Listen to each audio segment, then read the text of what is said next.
ఉంది అనే యాటిట్యూడ్ నుంచి పొలిటికల్ సిస్టమ్ బయటపడితే ఈ దేశం బాగుపడుతుంది. Right sir. GVMC standing committee ఎన్నికల్లో ఖచ్చితంగా వైఎస్ఆర్ కాంగ్రెస్ పార్టీ గెలుస్తుందని అనుకున్నారు. సంఖ్యాబలం చూస్తే వైసీపీకే బలం ఉంది. కానీ 10కి 10 స్థానాల్లో కూటమి గెలిచిన పరిస్థితి. ఈ తరుణంలో ఎమ్మెల్సీ ఎన్నిక కూడా మరికొద్ది రోజుల్లో జరగబోతోంది సార్. వచ్చే స్థానిక సంస్థల ఎమ్మెల్సీ కోటా ఎన్నికలు, అలాగే MLA quota MLC, governor quota, ఇవన్నీ కూడా కూటమికి వచ్చే అవకాశం స్పష్టంగా కనిపిస్తోంది. ఎందుకంటే 164 నెంబర్తో చాలా బలంగా ఉంది కాబట్టి. సో ఈ చిన్న ఎన్నికను ఈ రెండు పార్టీలు కూడా ఎందుకు అంత ప్రతిష్టాత్మకంగా తీసుకున్నట్టు? రాజకీయాల్లో ఎన్నిక చిన్నది పెద్దది ఉండదు. ఎన్నికే అందులో చిన్న ఎన్నిక అయితే రవిశంకర్ పెడతారు, బొత్స సత్యనారాయణ ఎందుకు పెడతారు. అది ఎన్నిక చిన్నది అయితే ఎవరిలో సాధారణ కార్యకర్తను పెడతారు. బొత్స సత్యనారాయణ పెట్టారు కదా. బొత్స సత్యనారాయణ ఏమైనా చిన్న ఎన్నికల పోటీ చేసే నాయకుడా? సో అందువల్ల ఈ చిన్న ఎన్నిక కాదు, ఎన్నికే అయితే సహజంగానే రాజకీయాలు ఎట్లయిపోయాయంటే ప్రతి ఎన్నికలు ప్రతిష్టాత్మకమే. మీరు ప్రతి ఎన్నిక, అది సర్పంచ్ ఎన్నికల నుంచి మొదలుకొని ప్రతి ఎన్నికను ప్రతిష్టాత్మకంగా తీసుకొని 100 కోట్లు ఖర్చు పెట్టి ఎన్నికల్లో మాకే అధికారం ఉండాలి, ఇంకెవరికి అధికారం ఉండకూడదనే మనస్తత్వం పెరిగింది. ఇందులో స్పష్టంగా ఏ రకంగా చూసినా వైఎస్ఆర్ కాంగ్రెస్ పార్టీకి భారీ ఆధిక్యత ఉంది, మామూలు ఆధిక్యత కూడా కాదు. మీకు విశాఖ ఎమ్మెల్సీ స్థానిక సంస్థల ఓట్లను చూస్తే పోలికే లేదు.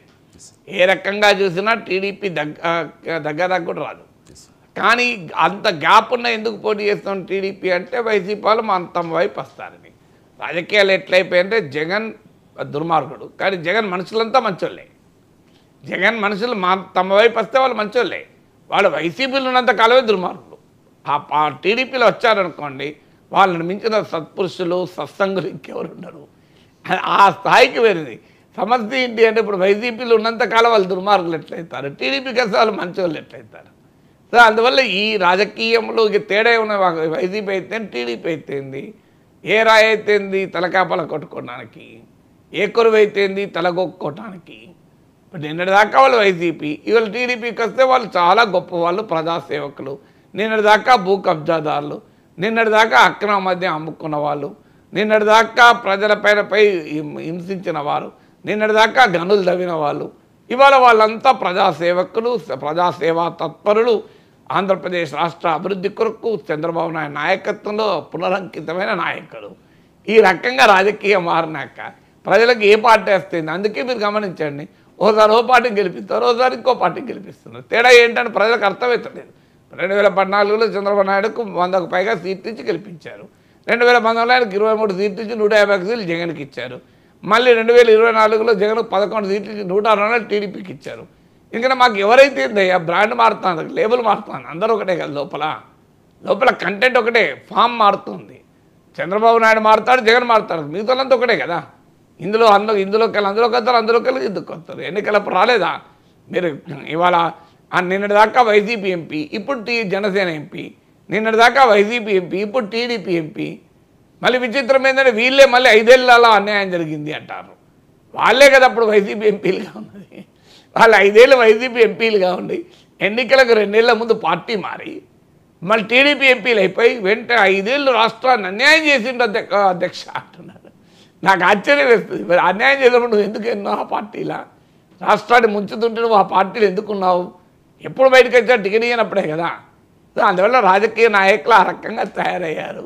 అందువల్ల ఈ పార్టీ అయితేంది, ఆ పార్టీ అయితేంది, ఏ పార్టీ వచ్చినా ఏమున్నది గర్వకారణం అనే సిచ్యువేషన్కు ప్రజలు నెట్టివేయబడుతున్నారు. అందుకే ప్రజలు ఏం ఆలోచిస్తున్నారు, ఎన్నికల సమయంలో మాకు ఎవరు డబ్బులు ఇస్తాం వాళ్ళకు ఓటేస్తాం, మాకు ఎవరైనా ఒకటే కదా, వీళ్ళైనా ఒకటే వాళ్ళైనా ఒకటే. వాళ్ళ పార్టీలు పేరు మార్చుకొని వస్తే లేవులు మన టీవీ ఛానల్లో మా పార్టీల తరఫున వచ్చే వాళ్ళని చూస్తే మనకు ఆశ్చర్యం వేస్తుంది. జస్ట్ ఒక 6 నెలల్లో 7 ఏడాది వెనక్కిపోయి వాళ్ళ వీడియోలు చూడండి, కంప్లీట్గా ఇందుకు విరుద్ధంగా మాట్లాడుంటారు. అప్పటిదాకా ఒక 3 ఏళ్ల క్రితం చంద్రబాబు నాయుడు విమర్శించింది, తీవ్రంగా విమర్శించిన వ్యక్తి ఇప్పుడు చంద్రబాబు నాయుడు పొగుడుతూ టీవీలో కనబడతాడు. నిన్నటిదాకా కేసీఆర్ను విమర్శించిన వ్యక్తి ఇప్పుడు కేసీఆర్ను సపోర్ట్ చేస్తూ నిన్నటిదాకా కేసీఆర్ను సమర్థించిన వ్యక్తి ఇప్పుడు కేసీఆర్ను విమర్శిస్తూ మాట్లాడతారు. అర్థం కాదు అసలు ఎవరు వీళ్ళు. 2 ఏళ్ల కింద ఏం మాట్లాడారు, 3 ఏళ్ల కింద ఏం మాట్లాడారు, ఇప్పుడు ఏం మాట్లాడుతున్నారని.